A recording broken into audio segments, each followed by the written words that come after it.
روزہ نام ہے صبح صادق سے لے کر کے غروب آفتاب تک کھانے سے، پینے سے اور اپنی جائز خواہشات پوری کرنے سے رکنا، یہ روزہ ہے۔ اور آدمی روزہ رکھتا ہے، روزہ رکھنے کے بعد کھانا، بھوک لگی ہے، کھانے کی اشیاء موجود ہے لیکن کھانا نہیں کھاتا۔ گرمی کا مہینہ ابھی آئے گا، گرمی کے مہینے میں روزہ رکھتا ہے، حلق سوکھ کر کانٹا ہو جاتی ہے اور اس کے پاس ٹھنڈا پانی موجود ہوتا ہے لیکن ایک قطرہ ٹھنڈے پانی کا اپنی حلق کے نیچے نہیں جانے دیتا۔ اپنے کمرے کا دروازہ اندر سے بند کر کے تنہائی میں اگر وہ کھا لے تو کسے دکھے گا؟ پانی پی لے تو کسے پتا چلے گا؟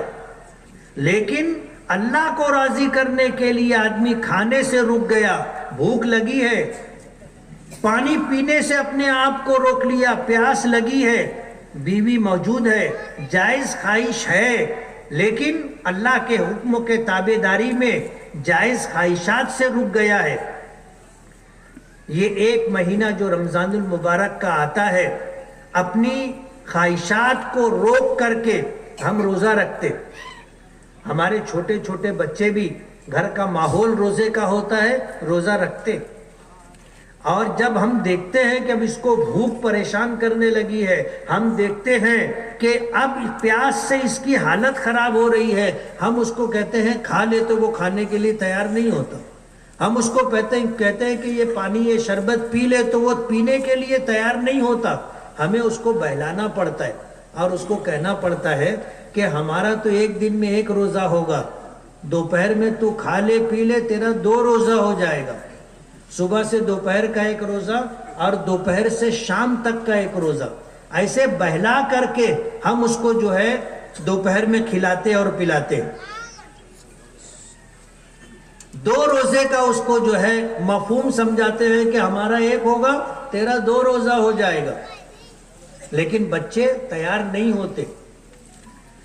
ہم میں جو لوگ روزہ رکھتے ہیں، امید ہے سبھی رکھتے ہوں گے، اگر تنہائی ہو، تنہائی کے اندر نہ وہ کھاتا ہے، نہ پیتا ہے، نہ اپنی جائز ضرورت اور خواہش پوری کرتا ہے، بلکہ اگر اسے کہا جائے کہ ہم تجھے 10,000 روپیہ دیں گے تو کھا لے، تو وہ بولے گا نہیں، مجھے 10,000 کی ضرورت نہیں ہے، میں تو روزہ رکھوں گا۔ علماء نے لکھا ہے کہ یہ ایک مہینہ رمضان المبارک کا آتا ہے جس میں ہم اپنے کھانے پینے جائز خواہشات سے رک جاتے ہیں، یہ ایک تربیت ہے۔ اگر رمضان کا یہ پورا مہینہ اہتمام کے ساتھ ہم نے گزار لیا تو 11 مہینہ اللہ کی نافرمانی کرنے سے ہم اپنے آپ کو روک لیں۔ شراب پینے کی خواہش ہوئی، ہم نے رمضان کا روزہ رکھ کر کے اپنے آپ کو اس بات کا عادی بنا لیا ہے کہ ہم اللہ کی نافرمانی نہیں کریں گے، اس کا حکم نہیں توڑیں گے۔ اس طرح کے جو خیالات دل میں آتے ہیں، جوا کھیلنا، شراب پینا، نشہ کرنا، اللہ کی نافرمانی کرنا، ان چیزوں سے ہم اپنے آپ کو روک سکیں گے، اپنے نفس پر قابو پا سکیں گے، اور اسی کو کہتے ہیں تقوی۔ روزہ رکھنے سے آدمی میں تقوی پیدا ہوتا ہے کہ اللہ کے ڈر، خوف، خشیت، محبت اور عظمت کے پیش نظر ہم اللہ کی نافرمانی نہیں کرتے۔ آج ہمارے شہر میں نشہ عام ہے، گٹکا خوری عام ہے، اور ظاہر بات ہے کہ یہ وہ نشہ ہوتا ہے کہ آدمی ایک دم بے چین ہو جاتا ہے، بے چین ہو جاتا ہے، اور پھر اس کے بعد جو ہے جو لوگ گٹکا کھانے کے عادی ہیں ان کے لیے روزہ رکھنا مشکل ہو جاتا ہے۔ آج نشہ عام ہوتا جا رہا ہے، اور باطل طاقتیں یہ چاہتی ہیں کہ ہمارا نوجوان، ہماری ینگ جنریشن، ہمارا مستقبل تباہ و برباد ہو جائے۔ مسلمانوں کے بچوں کو نہ معلوم کیسے کیسے نشے کا عادی بنایا جا رہا ہے، اور ہم مسلمانوں میں ہی ایسے لوگ ہیں جو نشے کی چیزیں لاتے ہیں اور لا کر کے فروخت کرتے، جبکہ نشے کو جو ہے تمام گناہوں کی جڑ قرار دیا گیا۔ جب آدمی نشہ کر لیتا ہے تو اسے کچھ پتہ نہیں ہوتا. نشہ کر لینے کے بعد ہوش و حواس جیسے رہنے چاہیے ویسے نہیں رہتے. پیچھے تو لوگ کہا کرتے تھے, اب پتہ نہیں کہتے ہیں کہ نہیں کہتے ہیں, اگر کوئی آدمی نشہ کیے وہ پی کے آیا تو لوگ بولتے تھے کہ لندن میں وہ گٹر میں گندے نالی میں بھی پڑا رہے گا تو اس کو لگے گا کہ میں لندن میں ہوں. یعنی دماغی کیفیت ایسی ہو جاتی. آدمی نشے میں ہو تو لوگ بولتے ہیں کہ لندن ہے. تھوڑا بہت شعور باقی رہتا ہے, تھوڑا بہت شعور باقی رہتا ہے, اور اسی وجہ سے نشے کی حالت میں دی گئی طلاق واقع ہو جاتی. ایک صاحب مجھ سے کہنے لگے کہ بھئی آدمی نشے میں ہے اور طلاق دے دیا تو کیوں واقع ہو گئی. میں نے کہا اس کو سمجھتا ہے کس کو طلاق دینے کا. میں نے کہا مجھے بتاؤ, ندی کے اس پار گیا وہ پی کے آیا, تو شراب پینے کے بعد نشہ چڑھ جانے کے بعد وہ اپنے گھر کا راستہ بھولتا نہیں ہے. کبھی ایسا نہیں ہوتا کہ وہ پی کر کے سٹانا چلا جائے, کبھی نہیں جاتا. وہ پینے کے بعد کہاں آتا ہے؟ اپنے گھر آتا ہے. اس کو پتا ہے کہ میرا گھر کہاں ہے, اور گھر آیا, محلے میں آیا, گلی میں آیا, تو وہ کسی دوسرے کے دروازے کو جا کے نہیں کھٹکھٹاتا, کسی دوسرے کے گھر میں نہیں گھستا, وہ اپنے ہی گھر میں آتا ہے. اس کو پتا ہے کہ یہ میرا گھر ہے. اور کبھی اگر اس کا دماغ خراب ہوا, کسی بات پہ ناراض ہو گیا, تو طلاق کس کو دیتا ہے؟ ماں کو طلاق دیتا ہے, بہن کو طلاق دیتا ہے, بیٹی کو طلاق دیتا ہے, کسی پرائی عورت کو طلاق دیتا ہے. گلی میں گھسا کوئی عورت آئی, پرائی عورت, بولے تجھ کو طلاق طلاق طلاق. کبھی آج تک آپ نے نہیں سنا ہوگا, اور اگر کبھی کسی نے بول دیا تو چپل اترے گا نا پھر, اور ہوش ٹھکانے آ جائیں گے, جتنی چڑھی ہے اتر جائے گی. اس کو میں نے بتایا کہ یہ گھر میں آنے کے بعد طلاق کس کو دیتا؟ بیوی کو دیتا ہے. اس کو پتا ہے کہ یہ میری بیوی ہے, اس کو میں طلاق دے سکتا ہوں. ماں کو طلاق نہیں دیتا, بہن کو طلاق نہیں دیتا, بیٹی کو طلاق نہیں دیتا. کس کو دیتا؟ اتنا اس کو سمجھتا ہے, اس لیے طلاق واقع ہو جاتی. اگر وہ پینے کے بعد بجائے گھر آنے کے سٹانا چلا جاتا تو اپنے بولتے کہ یار اس کو نہ کچھ سمجھا نہیں. اس لیے نشے کی حالت میں دی گئی طلاق واقع ہو جاتی ہے. تھوڑا بہت شعور رہتا ہے. اسی لیے ابھی یہ کتا گولی جو لوگ استعمال کرتے ہیں, ان کے ذہن میں ایک بات اگر بیٹھ گئی کہ اس کو مارنے کا ہے, بس وہ کام کرے گا ہی. ایک بات جو ذہن میں بیٹھ گئی, چاہے پھر وہ سماج اور معاشرے کے لیے بری ہی کیوں نہ ہو, لیکن وہ کرتا ہے.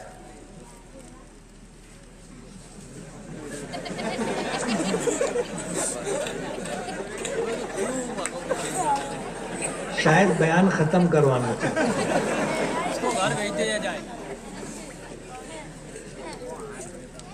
نشہ گناہوں کی جڑ ہے, گناہوں کی جڑ ہے. جب آدمی نشے کی حالت میں ہوتا ہے تو نہ جانے کون کون سے گناہ کر لیتا ہے. ضرورت اس بات کی ہے کہ آج جو لوگ ہمارے سماج اور معاشرے کو تباہ و برباد کرنا چاہتے ہیں, ان لوگوں سے ہم لوگوں کو بیدار رہنا چاہیے. ہمارے ہی لوگ گانجا لاتے ہیں اور بیچتے ہیں, ہمارے ہی لوگ دوسرے شہروں سے کتا گولی لاتے ہیں اور بیچتے ہیں, ہمارے ہی لوگ دوسرے شہروں سے MD لاتے ہیں بیچتے ہیں. نہ معلوم کون کون سی چیزیں جن کا نام بھی نشے کے طور پر ہم نے کبھی سنا نہیں تھا, آج نشے کے طور پر وہ چیزیں استعمال کی جاتی. اور یہ کرتا کون ہے؟ ہم میں ہی کچھ لوگ ہیں جو راتوں رات مالدار بننا چاہتے, اور مالدار بننے کے چکر میں ہمارے نوجوانوں کا مستقبل تباہ و برباد کر رہے. قدرت ان کو معاف نہیں کرے گی, معاف نہیں کرے گی. مال آ سکتا ہے, مال بڑھ سکتا ہے, لیکن جب مال آئے گا اور غلط طریقے سے آئے گا تو اپنے ساتھ مصیبتیں، پریشانیاں، بے چینیاں، بیماریاں سب لے کر کے آتا ہے نا۔ دل کا چین اور سکون اللہ پاک چھین لیتے، گھر کا چین و سکون اللہ ختم کر دیتے ہیں۔ جو لوگ دوسروں کے بچوں کو تباہ و برباد کر رہے ہیں، ان کے بچے بھی لائن پر نہیں رہتے، وہ بھی بے لائن ہو جاتے۔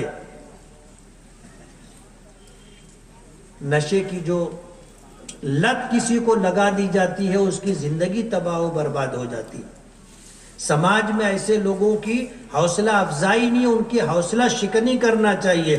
جن کے بارے میں ہم کو معلوم ہے کہ یہ نشے کی چیزیں لا کر کے بیچتے ہیں، ان سے تعلقات نہیں رکھنا چاہیے۔ ان کے بارے میں سماج میں بیداری لانا چاہیے کہ یہ لوگ ہمارے سماج اور معاشرے کو، یہ ہمارے بچوں کو، ہمارے نوجوانوں کو تباہ و برباد کر رہے۔ یہ مزاج ہم کو بنانا پڑے گا، غلط کو غلط بولنا پڑے گا، گناہ کو گناہ بتانا پڑے گا، سمجھنا پڑے گا، تب جا کر کے سماج اور معاشرے کے اندر خیر وجود میں آئے گی۔ اور اگر جو ہے اس طرح کے شراب، نشے اور گانجے کا کاروبار کرنے والے لوگوں کے ساتھ ہم دوستی اور یاری بھی رکھیں گے، اور ان کے یہاں چائے پینے کے لیے بیٹھیں گے، اور ان کی یہاں دعوتوں میں ہم جائیں گے، ان کے ساتھ ہوٹلوں پر کھانا کھائیں گے اور گھومیں گے پھریں گے، تو ظاہر بات ہے ان لوگوں کے گناہ میں ہم بھی شریک ہیں۔ تو جو لوگ گٹکے کے عادی ہو جاتے ہیں، ان کے لیے روزہ پورا کرنا مشکل ہو جاتا ہے۔ آپ دیکھو نشے کی وجہ سے وہ روزے جیسے عمل سے بھی جو ہے محروم ہو جاتے۔ رمضان المبارک کا مہینہ آیا، ہمارے یہاں کچھ لوگ ایسے ہیں جو رمضان کے احترام میں دن میں ہوٹل نہیں کھولتے، دن میں ہوٹل نہیں کھولتے، لیکن کچھ لوگ ہوتے ہیں جو رمضان کا مہینہ بھی دن میں ہوٹل کھول کر کے، چائے بنا کر کے اور دیگر ایسے کھانے پینے والی چیزیں بنا کر کے بیچتے۔ یہ بے مروتی، یہ بدنصیبی اور بدبختی کی بات ہے۔ رمضان کا مبارک مہینہ آ رہا ہے، آپ کی جانکاری کے لیے بتا دیں کہ ڈپارٹمنٹ سے ہم نے بات کر لی ہے، 11 بجے آپ کی دکانیں بند نہیں کروائی جائیں گی۔ انشاءاللہ رمضان کا مہینہ، یہ جو 11 بجے کاروبار بند کرنے کی، دکان ہوٹل بند کرنے کی پابندی ہے، آپ پر وہ پابندی نہیں رہے گی۔ آپ دن میں ہوٹل نہ چلائیں، رات میں آپ ہوٹل چلائیں۔ جو نصیب کی روزی ہے ہر حال میں اللہ پاک آپ کو دے، اس لیے کہ روزی وہ دیتا ہے، روزی وہ دیتا ہے، اور یہ اس کی قدرت ہے کہ جب بچہ ماں کے پیٹ میں آتا ہے تو اس کے دنیا میں آنے سے پہلے اس کی روزی اللہ پاک دودھ کی شکل میں بھیج دیتا ہے۔ یہ اس کا نظام ہے۔ میں حج کے موقع پر تھا، اور حج کے موقع پر ساتھ میں جو لوگ گروپ میں گئے تھے، کچھ سامان خریدنے کے لیے ایک دکان پر جانے کا اتفاق ہوا۔ وہاں گئے، ابھی سامان دیکھ رہے تھے، پسند کر رہے تھے، اذان ہونے لگی۔ جب اذان ہونے لگی تو اس نے کہا، سب سے کہا، صلاۃ صلاۃ صلاۃ، چلو نماز پڑھیں گے، نماز پڑھیں گے۔ تب اس سے میں نے کہا کہ ابھی نماز میں تھوڑی دیر ہے، یہ گاہک آئے ہیں، آپ ان کو سامان دے دو، جماعت مل جائے گی، وقت کافی ہے۔ ابھی یہ گاہک چلے جائیں گے تو معلوم نہیں واپس تمہاری دکان پر آتے کہ نہیں آتے۔ تو اس نے کیا بات کہی، وہ یاد رکھنے کے قابل ہے۔ اس نے کہا، الرزق علی اللہ، کہ روزی اللہ دیتا ہے، روزی اللہ دیتا ہے۔ جب اس کے گھر کی طرف، اس کی طرف سے بلانا آ گیا، اذان دی جانے لگی، اب کاروبار بند، اب کاروبار بند۔ پہلے اللہ کی عبادت کریں گے، اس کے بعد پھر کاروبار۔ روزی اللہ دیتا ہے۔ تو جو لوگ دن میں ہوٹل چلاتے ہیں، اس واقعے سے میں ان کو یہ پیغام دینا چاہتا ہوں کہ روزی اللہ دیتا ہے۔ آپ دن میں کاروبار بند رکھیے، ہوٹل وغیرہ، کھانے پینے کی چیزیں آپ اس طرح نہ کریں کہ روزہ خور لوگ آپ کے یہاں آ کر کے کھائیں. آپ رات میں کاروبار کریں, آپ کی نصیب کی روزی ہر حال میں اللہ پاک آپ کو دیں گے. آج سماج اور معاشرے کو سنوارنے کی, بنانے کی اور اس کی حفاظت کرنے کی ذمہ داری ہم میں سے ہر شخص کی ہے. اور رمضان کا یہ مہینہ آتا ہے تو اس لیے آتا ہے کہ 11 مہینہ ہم اللہ کے حکموں کی تابع داری کر سکے. اس کے لیے یہ تربیت کے لیے روزے رکھوائے جاتے کہ ہم نے روزہ رکھ کر کے کھانا پینا خواہشات کو چھوڑ دیا تھا تاکہ اللہ ہم سے راضی اور خوش ہو. تو ہمیں اپنے نفس پر کنٹرول اور قابو مل گیا.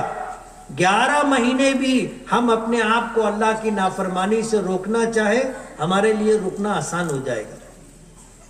تو رمضان کا یہ مہینہ آ رہا ہے. اللہ کے نبی صلی اللہ علیہ وسلم نے فرمایا کہ تمہارے اس دنیا اور زمانے میں اللہ پاک کی طرف سے رحمتوں کے جھونکے چلا کرتے ہیں. جب کبھی تم انہیں دیکھو تو اس کا استقبال کرو. ہو سکتا ہے رحمت کا کوئی جھونکا آپ کو لگ جائے اور آپ کی قسمت بدل دے, بدبختی اور بدنصیبی سے آپ کو بچا لے. تو ہمیں رمضان کے استقبال کی تیاری کرنی. چند روز رہ گئے ہیں, آج سے ہم نمازوں کا اہتمام کریں. آج سے کچھ نفل روزے رکھ کر کے رمضان کے روزے کو آسان اپنے لیے بنا لے. پہلا روزہ مشکل رہتا ہے.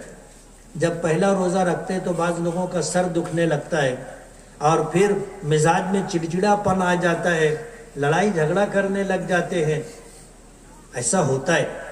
آپ اگر حضور 2 مہینہ روزہ رکھا کرتے تھے, رجب اور شعبان, اب ہمارے سر پر رمضان آیا ہے, چند دن باقی ہیں, 2-4 روزے ہم رکھ کر کے رمضان کے روزوں کی تیاری کریں اور نمازوں کا اہتمام کر کے رمضان کی نمازیں اور تراویح کے لیے اپنے آپ کو تیار کریں. ہم رمضان آنے سے پہلے غربا کی مالی مدد کر کے, ان کے گھر کھانے پینے کا سامان پہنچا کر کے, افطاری کا سامان پہنچا کر کے رمضان کی تیاری کے لیے ان کو بھی آمادہ اور تیار کریں. یہ کرنے کا کام ہے جو ہمیں کرنا چاہیے. اگر ہم یہ کریں گے انشاءاللہ اس کی خیرات و برکات ہم دیکھیں گے. میرے پرانے اصلاح معاشرہ کی تقریروں میں سے یہ حافظ عبدالواحد شکیل خان نے کچھ میری تقریروں کو جو ہے انہوں نے کتابی شکل دی ہے اور آج اس کو دوبارہ چھپوا کر کے اس کی اشاعت کی گئی ہے. اللہ تعالیٰ انہیں جزائے خیر دے. آپ سے گزارش ہے کہ جس طرح آپ بیانات کو سنتے ہیں, بیانات کو پڑھنے کا بھی آپ معمول بنائیں. آپ یہ کتاب خریدیں, کسی کو تحفے میں دیں. ہو سکتا ہے پڑھنے کی وجہ سے اس کی زندگی میں انقلاب آ جائے اور اس کی زندگی میں تبدیلی آ جائے, گناہوں کا راستہ چھوڑ کر کے وہ اللہ کی اطاعت و فرما برداری پر آ جائے, تو یہ آپ کے لیے ذخیرہ آخرت اور ذخیرہ نجات ہوگا. میں اس جلسے کا انعقاد کرنے والے تمام ہی نوجوانوں کو دل کی گہرائیوں سے مبارکباد دیتا ہوں. میں دل کی گہرائیوں سے شکر گزار ہوں کہ آپ نے استقبال رمضان کا یہ پروگرام رکھ کر کے اور اس پروگرام میں نبی کریم صلی اللہ علیہ وسلم کی سیرت کے عنوان سے اور اسی طرح جو ہے اصلاح معاشرہ کے عنوان سے آپ نے اس جلسے کا انعقاد کیا. کہیں نہ کہیں تمہارے دل میں یہ جذبہ ہے کہ آنے والے دنوں میں خیر وجود میں آئے اور اس کے لیے اس پروگرام کا انعقاد کیا ہے.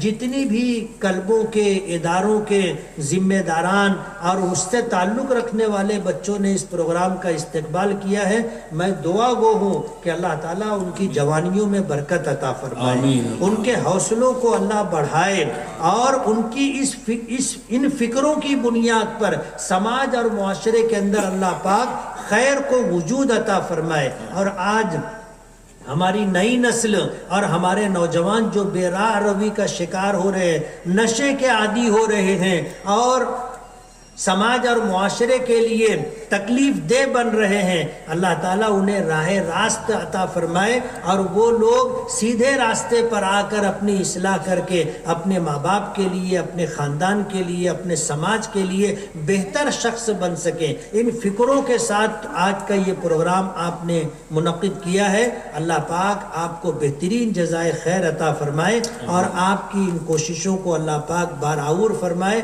اور خیر میں خیر کے وجود میں آنے کا ذریعہ بنائے۔ وآخر دعوانا ان الحمد للہ رب العالمین۔ شکریہ مفتی صاحب۔